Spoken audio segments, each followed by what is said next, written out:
शंख जमीन पर नहीं रखना चाहिए, उसका एक आसन होता है, उस आसन पर ही रखना चाहिए। जब तुम शंख खरीदते हो तो 10-5 रुपए का एक ये आसन भी खरीद सकते हो। हाँ, इतनी व्यवस्था तो सब पर होती है। और न हो तो कम से कम कटोरी में रखो।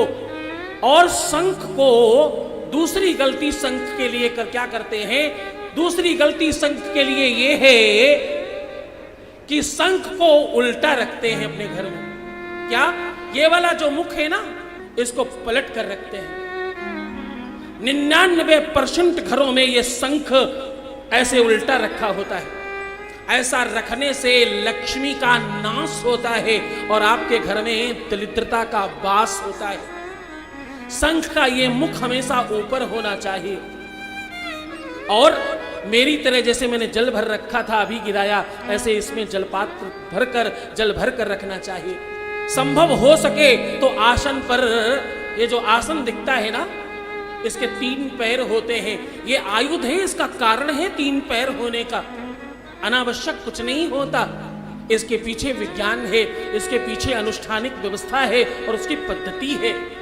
तो कुछ ना मिले तो कटोरी पे रखो अनाज भरकर, लेकिन शंख को जमीन पर नहीं रखना चाहिए।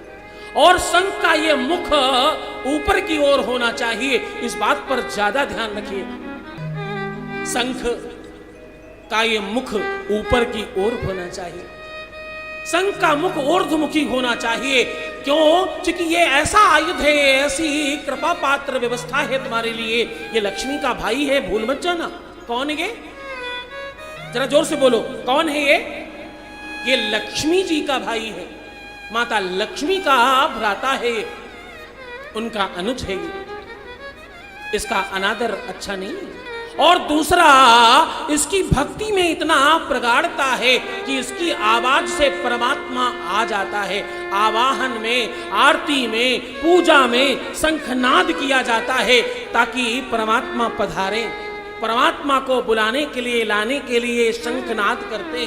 तो शंख ऐसा रखने से घर में नाना प्रकार की व्याधियां और नाना प्रकार के संकट बढ़ जाते हैं। और एक बात कहूं, भाषा शैली और अभद्रता बढ़ाने का सबसे बड़ा कारण शंख है। क्या? तुम्हारे घर में अगर लोगों की भाषा शैली बिगड़ रही है, तुम्हारे घर में शंख उल्टा रखा है। भाषा शैली और वाणी में कुशाग्रता की कमी है अगर, तो शंख उल्टा रखा है, ऐसा मान लेना चाहिए।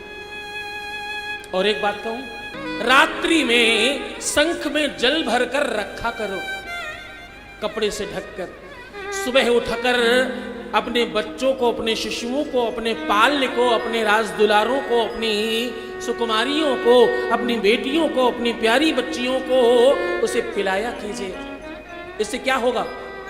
इससे हकलाना बंद हो जाता है, इससे तुतलाना बंद हो जाता है, इससे वाणी का असंताप समाप्त हो जाता है। वाणी के 7 प्रकार के जो दोष हैं, वो 7 के 7 नष्ट हो जाते हैं। कोई कुछ अक्षरों में अटकते हैं, कुछ हकला कर बोलते हैं, कोई लोग तुतला कर बोलते हैं, कोई अपनी बात अच्छी तरीके से रख नहीं पाते, किसी की वाणी में वो संयम नहीं रह पाता, कोई अच्छा वाक पटुता नहीं होती, कोई अपनी भाषा से किसी को प्रभावित नहीं कर पाता। इन सब चीजों में शंख का जल बड़ा काम करता है। शंख का जल पिए, ये लाभ आपको तत्काल मिलने लगते हैं। हाँ, और सनातनियों के घर में, वैष्णवों के घर में शंख होना चाहिए। शंख जरूरी है आपके घर में। शंख होना भी उतना ही आवश्यक है जितना तुम्हारे घर में धर्म का और भगवान का होना आवश्यक है।